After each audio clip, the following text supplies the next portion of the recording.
ಆತ್ಮೀಯ H16 news ಅರ್ಥಾತ್ ಥೇ ಸೀತಾರಾಮ್ ನ್ಯೂಸದ ವೀಕ್ಷಕರೇ, ನಾನು ನಿಮ್ಮವ ಎಂ ಆಯುಧ ಮಲ್ಲಪ್ಪ ಜೊತೆವ.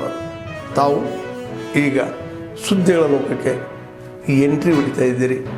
ಈ ಸುದ್ದಿಗಳನ್ನು ಪ್ರತಿಯೊಂದು ನೋಡೋ ಜೊತೆಗೆ ನಿಮ್ಮ ಅಭಿಪ್ರಾಯಗಳನ್ನು ಹೊಸ್ತಾ ಇರಿ. ಯಾಕಂದರೆ ಈ ಸುದ್ದಿಗಳು ನಿಮಗಾಗಿ, ನಿಮ್ಮ ಬದುಕಿಗಾಗಿ, ನಿಮ್ಮ ವೈಚಾರಿಕೆಗಾಗಿ, ನಿಮ್ಮ ತಿಳುವಳಿಕೆಗಾಗಿ ಅನ್ನೋದು ನಿಮಗೂ ಗೊತ್ತು. ಜೊತೆಗೆ ನಮಗೂ ನಿಮ್ಮೊಂದಿಗೆ ಇದೊಂದು ಮಾತಾಡುವಂಥ ಜೊತೆಗೆ ಸುದ್ದಿಗಳನ್ನು ಬಿಡುವಂಥ ಕೆಲಸ. ಈ ಕೆಲಸದಲ್ಲಿ ನಾವು ನಿಮ್ಮೊಂದಿಗಿದ್ದೀವಿ ಅಂತ ಹೇಳ್ತಾ ನೋಡ್ತಾ ಇರಿ ಸುದ್ದಿಗಳನ್ನು.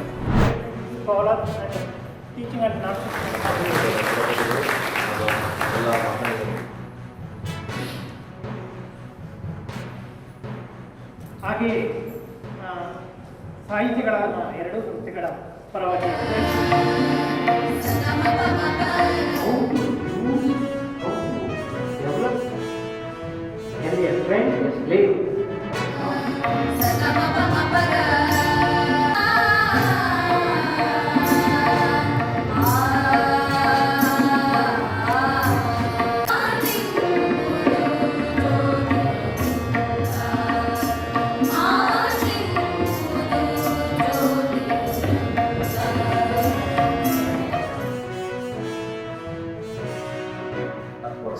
ಸ್ತ್ರೀ ಸ್ವಾತಂತ್ರ್ಯ ಪ್ರಶ್ನೆ, ಭಾಷಿಕ ನೆಲೆಯ ಚಿಂತನೆಗಳು, ಇವೆಲ್ಲವುಗಳನ್ನ ಚಿಂತನೆಗಳನ್ನ ನಾವು ಚರ್ಚಿಸಬೇಕಾದ್ರೆ ಈ ಚಿಂತನೆಗಳು ಪಶ್ಚಿಮದಿಂದ ಎಷ್ಟು ಬಂದಿದೆ, ಪಶ್ಚಿಮದಿಂದ ನಾವು ಇವುಗಳನ್ನ ಎಷ್ಟು ನಾವು ಆಮದು ಮಾಡ್ತಿದ್ದೀವಿ ಮತ್ತು ಚಿಂತನೆ ಮಾಡ್ತಾ ಇದ್ದೀವಿ.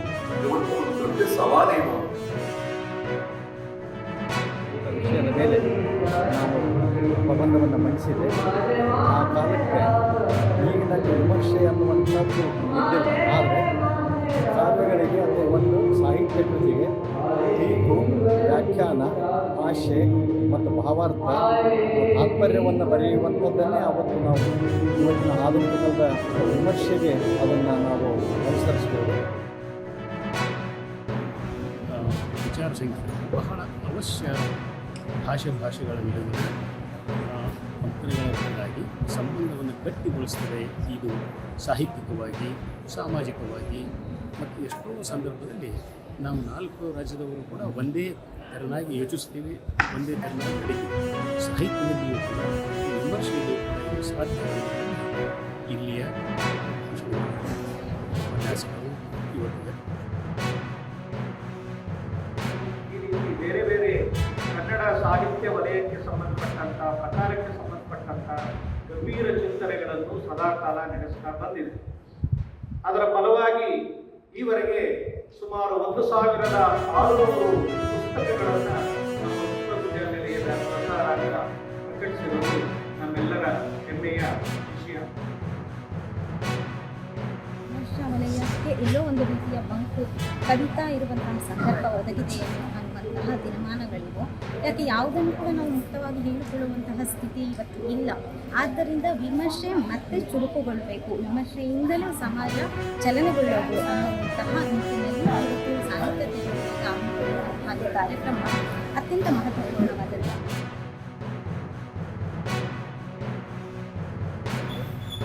ಮುಖ್ಯವಾಗಿ ನಮ್ಮ ಕಂಡುಬರೋದು ಏನಂದರೆ, ಇಡೀ ದಕ್ಷಿಣ ಭಾರತದ ಯಾವ ಮುಖ್ಯ ಭಾಷೆಗಳು ಅಂತ ಕರೀತೀವಲ್ವ, ತಮಿಳು ಮತ್ತು ಮಲಯಾಳಂ ಮತ್ತು ಕನ್ನಡ 4 ಭಾಷೆಗಳ ಸಾಹಿತ್ಯ ವಿಮರ್ಶೆಯನ್ನು ಒಂದೇ ಕಡೆಗೆ ತಂದು ಅದರ ಪ್ರಾಬಲ್ಯತೆಗಳನ್ನ, ಸಂಗತಿಗಳ ಬಗ್ಗೆ ಚರ್ಚೆ ಆಗ್ತಾಯಿದೆ. ಇದೊಂದು ಅತ್ಯುತ್ತಮವಾದ ವಿಚಾರ ಸಂಕಿರಣ.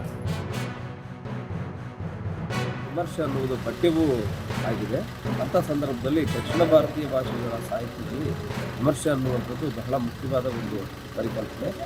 ಇಲ್ಲಿ ಬಂದು ನಾವು ಬೆಳಗ್ಗೆ ಸೆಷನ್ನಲ್ಲಿ ಬಹಳ ಮುಖ್ಯವಾಗಿ ಬಸವರಾಜ ಕಲ್ಗುಡಿ ಸರ್ ಅವರಾಗಿರ್ಬೋದು, ಮೃಣಾಲಿಯವರ ಮಾತುಗಳಾಗಿರ್ಬೋದು, ಬಹಳ ವಿಶೇಷವಾಗಿ ಸಿರಾಜ್ ಅಹಮದ್ ಅವರ ಮಾತುಗಳು ನಮಗೆ ವಿದ್ಯಾರ್ಥಿಗಳು ಬಹಳ ಸಹಾಯ ಮಾಡಿದೆ.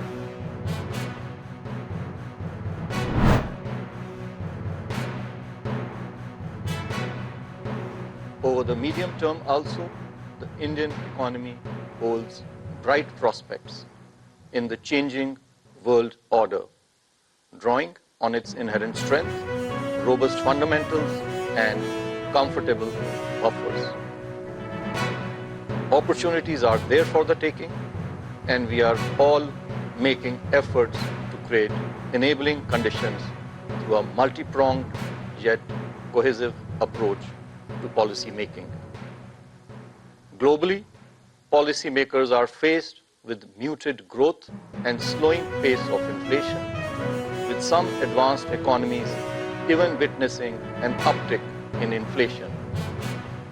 As the dust settles and a new equilibrium emerges in the new global order, policymakers will have a tough task navigating a world characterized by modest growth, sticky inflation, and elevated public debt levels. At the Reserve Bank, leveraging on the room provided by a significant moderation in inflation, we have taken decisive and forward-looking measures to support growth. The coordinated use of various tools available to us has helped accelerate monetary policy transmission in the current easing cycle. The Monetary Policy Committee, MPC, met on the 4th, 5th and 6th of August to deliberate and decide on the policy repo rate. After a detailed assessment of the evolving macroeconomic and financial developments and the outlook, unanimously to keep the policy repo rate under the Liquidity Adjustment Facility (LAF) unchanged at 5.5%. Consequently, the standing deposit facility rate shall remain unchanged at 5.25%, and the marginal standing facility rate and the bank rate at 5.75%. The MPC also decided to continue with the neutral stance.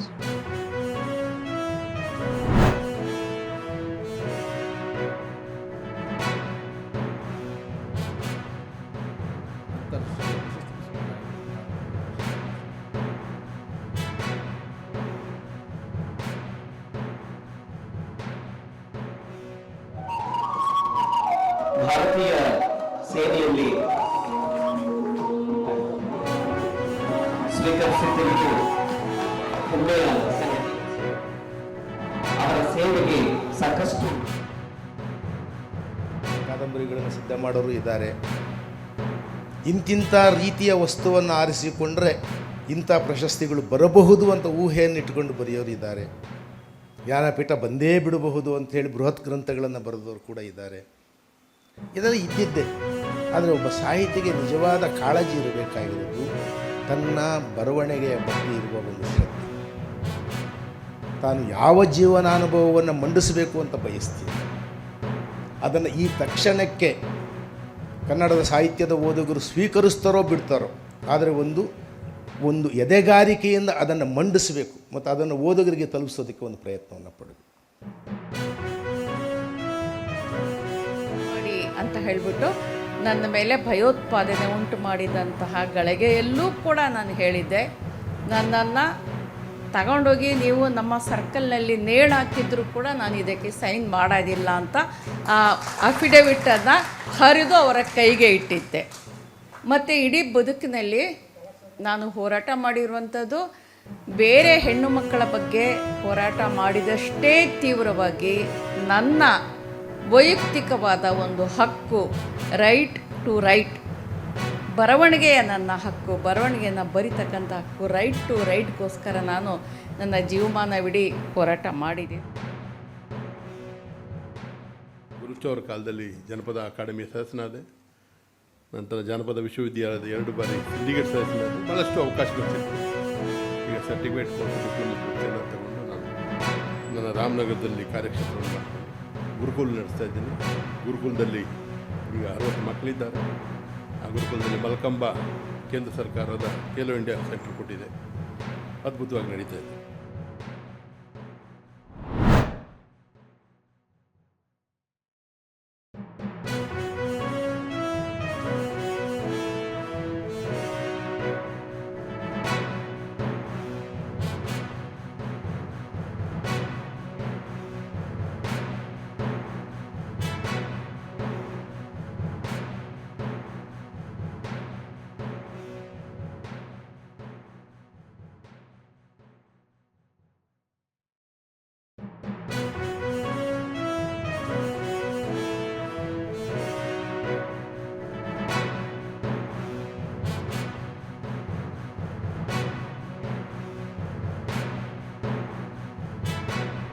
ಆದ್ಮೇಲೆ ಎಲ್ಲ ಸುದ್ದಿಗಳನ್ನು ನೋಡಿದ್ರಲ್ಲ, ಏನು ಅನಿಸ್ತು ನಿಮಗೆ?